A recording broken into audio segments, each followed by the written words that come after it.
Aujourd'hui, on va chez Franck Cocheteux, mouleur statuaire à Rollo.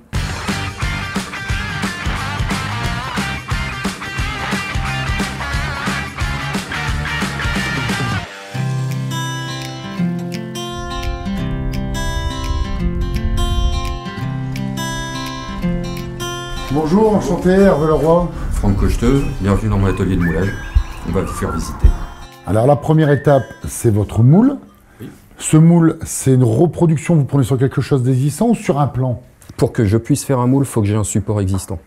Un moule, c'est en deux parties en fait. Il y a une partie souple, une membrane, donc en élastomère de silicone, qu'on enferme dans une coque dure. Avant, c'était du plâtre. Maintenant, on fait tout en résine.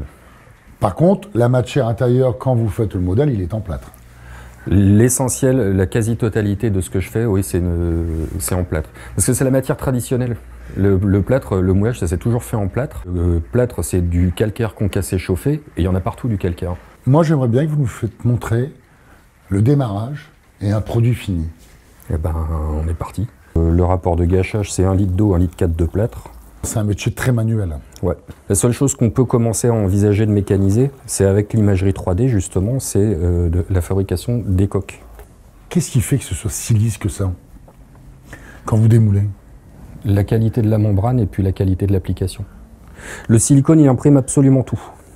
Si sur un modèle, on laisse un cheveu, les empreintes dans une matière grasse, le silicone les reproduit. Et si c'est un moule qui est prévu pour tirer 1000 pièces, on aura les empreintes pendant 1000 pièces. On peut tout faire avec du plâtre. Une fois qu'on a patiné le plâtre, on peut l'imiter en bronze, en marbre. Et là, on va remplir. On va appliquer dans le moule. Je vais chasser l'air. Parce que notre ennemi, en fait, c'est l'air. Aujourd'hui, l'essentiel de votre clientèle, elle se répartit comment? C'est le client final, c'est le particulier. Je travaille par l'intermédiaire de boutiques. Il n'y a pratiquement jamais personne qui vient à l'atelier. Il y a des gargouilles qui sortent d'ici dans le monde entier. J'en ai envoyé en Australie, Singapour, Argentine, États-Unis, Canada. Il vous arrive jamais de travailler pour la restauration du patrimoine? Si, ça m'est arrivé une fois, dans la cathédrale d'Amiens, restauration de la chapelle Sainte-Marguerite.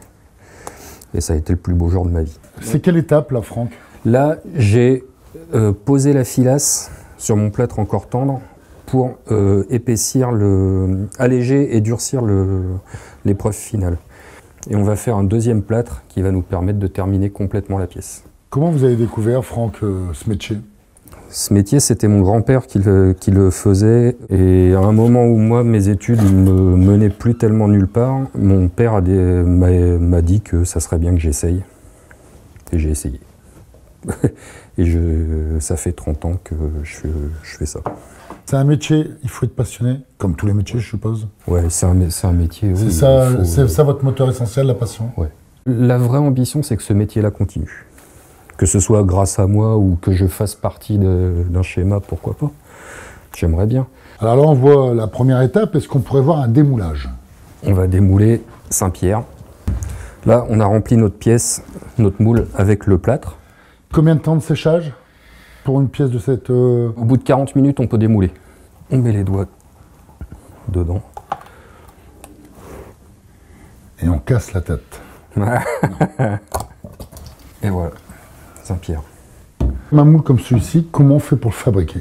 Sur mon modèle, admettons que c'est celui-ci que je veux reproduire, je mets une épaisseur régulière de terre d'environ entre 8 mm et 1 cm, de la terre à modeler. Sur cette terre à modeler, je vais fabriquer mes coques. Voilà. Quand je retire...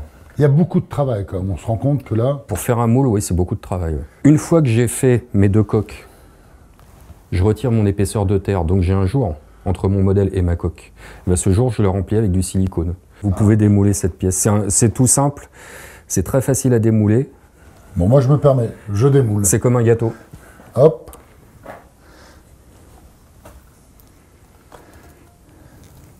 Et voilà.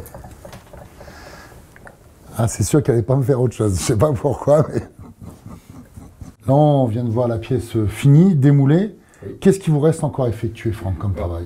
Ici, on est dans la pièce où on fait les finitions. Ouais. Donc les ébavurages, les ponçages et les bouchages. S'il y a des trous de moulage, on prend des petits outils, des ébauchoirs, on refait un petit peu de plâtre et on bouche les trous. Là, il se trouve qu'elle est terminée complètement. Je peux me permettre, ça pèse lourd? Non. C'est l'intérêt de la filasse en creux. Franck, aujourd'hui, la pièce dans laquelle vous êtes, vous n'aimez pas le mot fierté, mais dans laquelle vous êtes tombé amoureux. Il y a une pièce dont je vais bientôt faire le moule, c'est celle-ci. C'est la tête de l'Aurige de Delphes. J'ai vu cette pièce-là il y a 30 ans quand j'ai commencé, en taille 1 dans un atelier de moulage. Donc elle fait 2 mètres de haut, en bronze. Et j'ai toujours rêvé d'avoir cette pièce-là à faire. Bon ben Franck, merci pour cette super visite. Et vous avez vraiment des mains en or. Je vous remercie. Franck, c'est le champion du moule. C'est un amoureux. Il est amoureux de son métier. Bonjour, Franck Cocheteux, mouleur statuaire à rouleau. Ce que j'aime particulièrement dans ce métier et dans le plâtre, c'est qu'il permet d'absolument tout imiter.